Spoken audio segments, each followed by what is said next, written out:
Hello, and welcome to Pandora Astrology's monthly horoscope for September of 2023. We are the astrologers of Pandora Astrology. I'm Jamie Kale Miller. I'm in Berkeley, California. And I'm Julia Mijas, and I'm in San Francisco, California. Let's take a look at what's happening this month. Well, Gemini, it's September, and Juno's going to spend the month in Leo all the way through the month until mid-October. And Juno is therefore in your third house. Now, this is a house of communication. It's a house of lobbing ideas around. I think that communication is very much a two-way street. You have to send your idea ball over the net, make sure that it lands in the other person's court. And then when they send the ball back to you, you have to be ready to receive it. A conversation is a two-way thing. And I think that Juno knows that very well.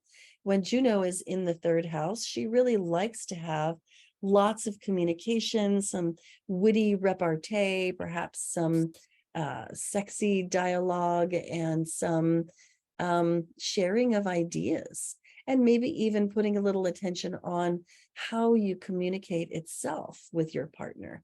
Juno is an asteroid goddess to do with marriage and committed relationships of all kinds. And so these kinds of useful and stimulating dialogues might be had with a spouse or other long-term relationship, even a co-parent, and they might be had with a business partner.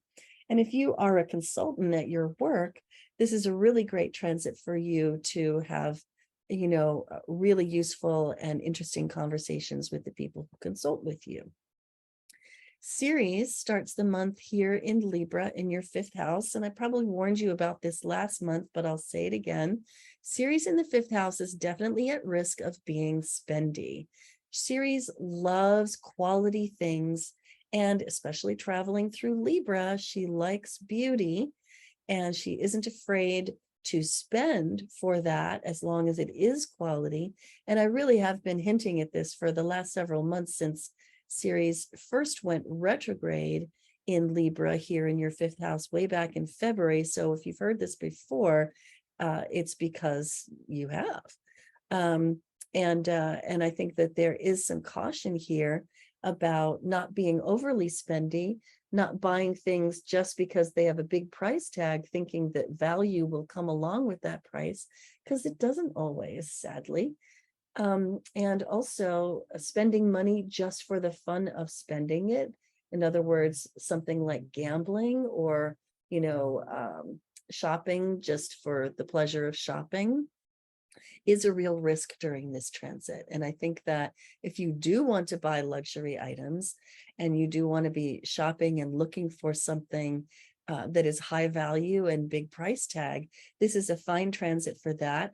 But I think that it's really important to approach it in like a distanced and rational way. Then I want to talk about Jupiter. Jupiter is the luck bringer. We love Jupiter. He is so much fun. Ooh, I forgot to mention that Ceres is going to change houses. And this is so important. Let me go back to Ceres for a second here. So Ceres changes houses in the middle of the month, right around the 15th. She crosses over into Scorpio, your sixth house. And Ceres is not all that happy to be in Scorpio, but she is happy to be in your sixth house.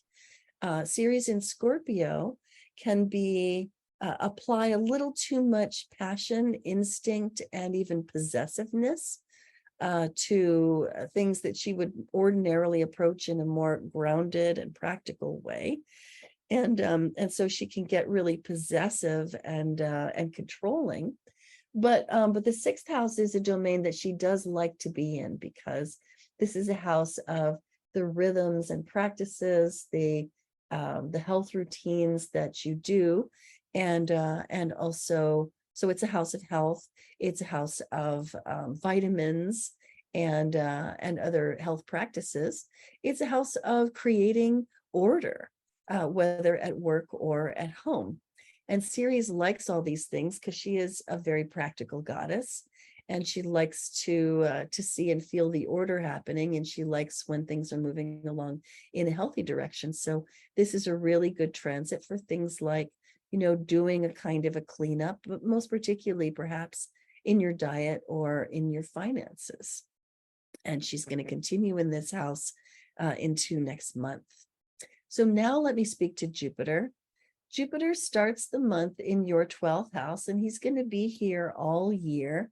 And Jupiter really likes the 12th house. This is a domain that Jupiter is very familiar with through his traditional and ancient rulership of this house. And so Jupiter really likes to swim in the metaphysical and spiritual waters of the 12th house. And I like to say that when Jupiter is passing through your 12th house, you can feel like angels are watching over you, or as if you can almost hear the whispering of benevolent ancestors in your ear, trying to help you steer onto a better path. And also, I think that this is a really great transit for feeling connected to nature. Partially because Jupiter is in the second house, in the second sign, Taurus. And for those witchy and pagan people out there, this is going to be a really good year for you to participate in your earth religion and feel the oneness of spirit in nature. Jupiter is going to be in your 12th house for about a year. And you can have lucky happenstances come from nowhere. Because having Jupiter in the 12th house is kind of like taking your luck in liquid form, putting it into a bottle, and then spraying it into the air. You can feel like you're surrounded by lots of tiny little invisible droplets of luck, like an aura of luck, even though you can't really point to where it exactly is. So Jupiter can bring lots of, sweet experiences while it's passing through the 12th house this year. And it is going to go retrograde fairly early in the month, right here on September 4th. And when Jupiter goes retrograde, he initiates us into our growth process for the year. Jupiter does go retrograde every year, and the day that he turns retrograde will be the beginning of a growth process. And you may feel like you've been trying to grow and you've been expanding into a new area. That new area might even be something like dreams or metaphysics or art or imagination, because those are 12th house things. But when Jupiter turns retrograde, you might feel like you've kind of come to a stopping place, or you've encountered a limit in terms of how much you can grow, and that now you're going to have to try a workaround or figure out a different way to expand, or go inward to ask yourself, well, what is the real meaning of this year's growth process? And so that can come upon you when Jupiter goes retrograde on the 4th. Jupiter is going to be traveling retrograde for the rest of the year. So this growth process, whatever it is for you, is underway. And watch for the lucky happenstances along the way with that great Jupiter in the 12th. Hey, Venus. Hey, Julia. Oh, yes. Venus? Venus is speaking. Yes, I think she is about to. Why don't you go ahead? Well, let's talk about Venus, Gemini. Venus starts the month retrograde in your 3rd house. She's been retrograde for a number of weeks now, and she is a planet of art, beauty, and relationships.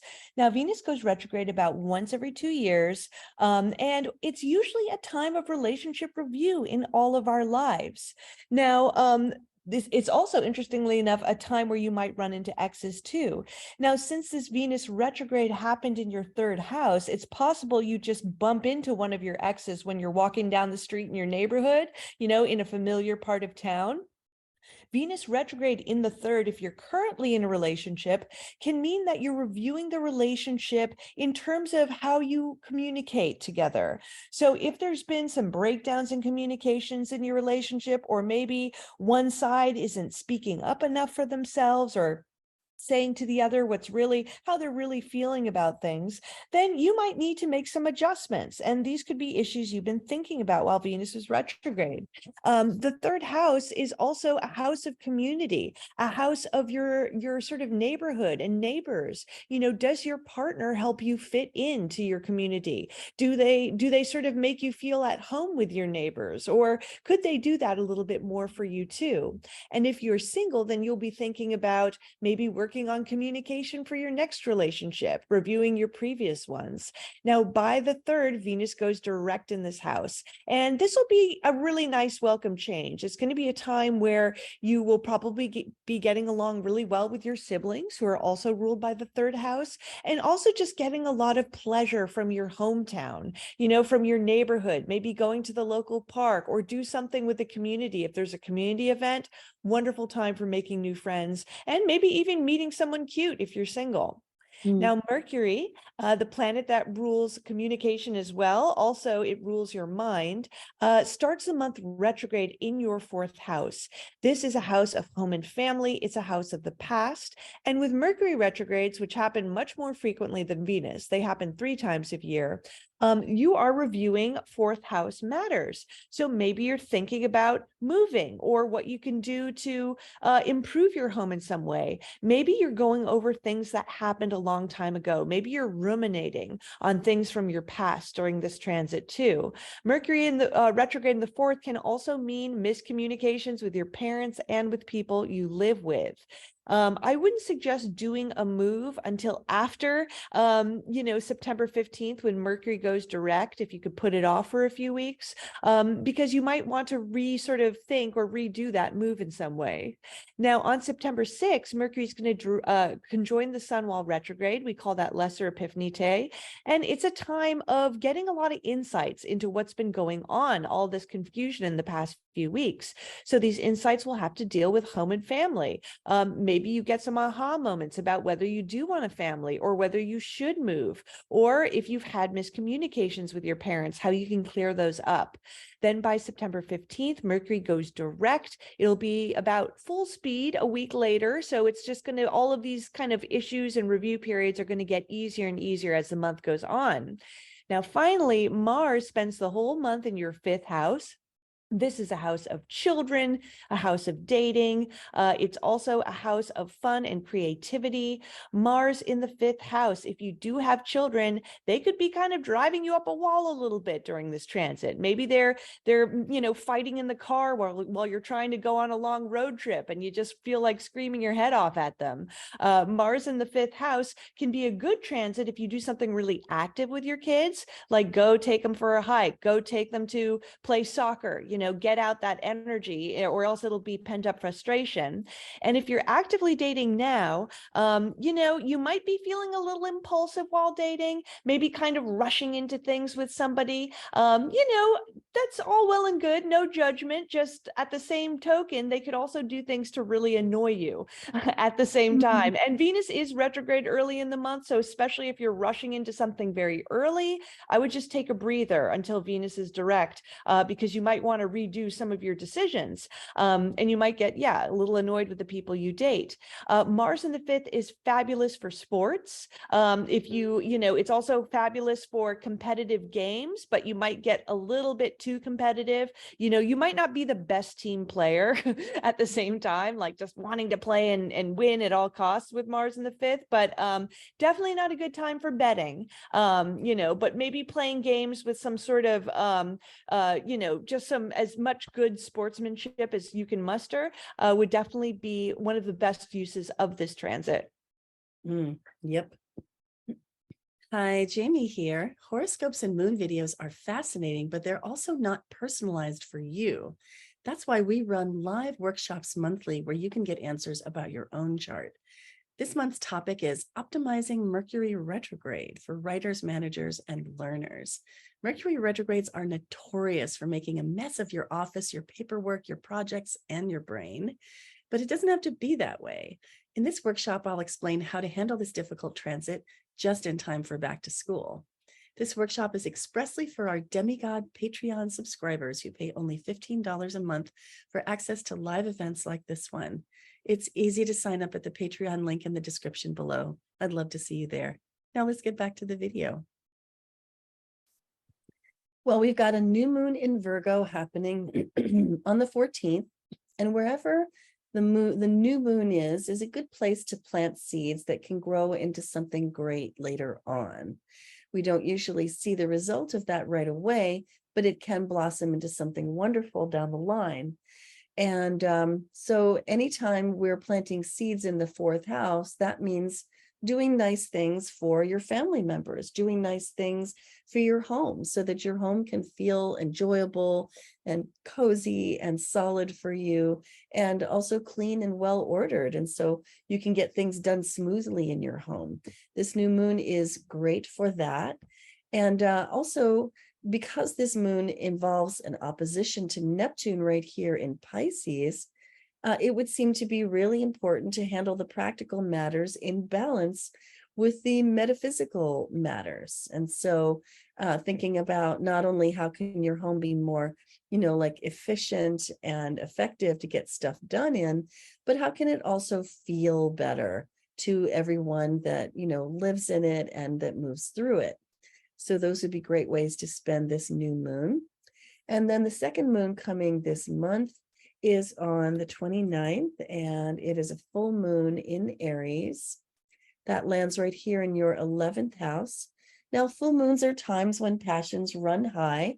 This is a moon in Aries, which does suggest feelings of impulsiveness, a little extra drive, a little extra oomph, got a little extra energy that maybe you have to get out. And this falls in your 11th house. So I would say on the one hand, be cautious about getting into conflict with friends, especially emotionally based conflict on account of being too hot-headed or being with a friend who is too hot-headed. So that's a bit of a caution. But if you want to take a page from Mars's book, as Julia was just describing, Mars in the 5th house does suggest that actually doing the sport is way better than betting on the sport this month. And I think that this Mars in Aries in the 11th house feels the same and would like to go out and play a little flag football or just do something physical in a group to expend that excess Aries energy. We're calling this one the sacred fire of self-care because it's all about creating a balance between a side of you that is energetic and driven and forceful, but maybe hasty and impulsive, and another side of you that's more strategic and more thoughtful and maybe more relatable and fair-minded too, but maybe doesn't assert itself as well as is needed always. And so this moon is very helpful for creating a balance among these factors. Now, in the very beginning of the month, we see that there's some activity in your 3rd house with an emphasis on communication and ideas and learning, very cerebral realm, and lots of bennies there with Venus and Juno hanging out. And then as the month goes on, there are more and more planets here in your 4th house, which is bringing the emphasis to your home life and your family life and the people and animals that you encounter there and how it can be more cozy and stable. And then as the month is finishing up, the sun moves on into your 5th house. Now, wherever the sun goes, we want to bring our high quality attention, and what you put your attention on can grow. The 5th house is a house of self-absorption. And I say that unapologetically. This is a great house for taking a break to have some fun, entertaining yourself, but also focusing on your own self, your personal brand, and how other people seem to connect with you, especially in group contexts. The 5th house is a house of the individual. You might even think of it as royalty or monarchy, which makes sense. This house is ruled by Leo and the sun, and it's placed opposite in the zodiac to the 11th house, which is the house of community and tribe. It's much more democratic. It's much more about spreading the attention out over the group. So when the sun is passing through your 5th house, is a really good month for putting attention on yourself, on your personal brand, and your own forms of creativity, whatever they are, whether they're like, just light hobbies, or whether it's something deeper that helps you to discover yourself, because this is a really good month for self-discovery and self-expression. The sun will be in this house for about a month, 30 days, starting on the 23rd. And during this time, it's almost like an extra birthday month this year, you might say. And it's a really good time for things like headshots, for changing up your social media profiles and having them reflect more of who you really are and how you want to be expressing yourself in the world. Well, that's all we have for you today. If you love Pandora Astrology's free and informative horoscopes, then please do hit that like button, subscribe to our channel, and share these videos with your friends.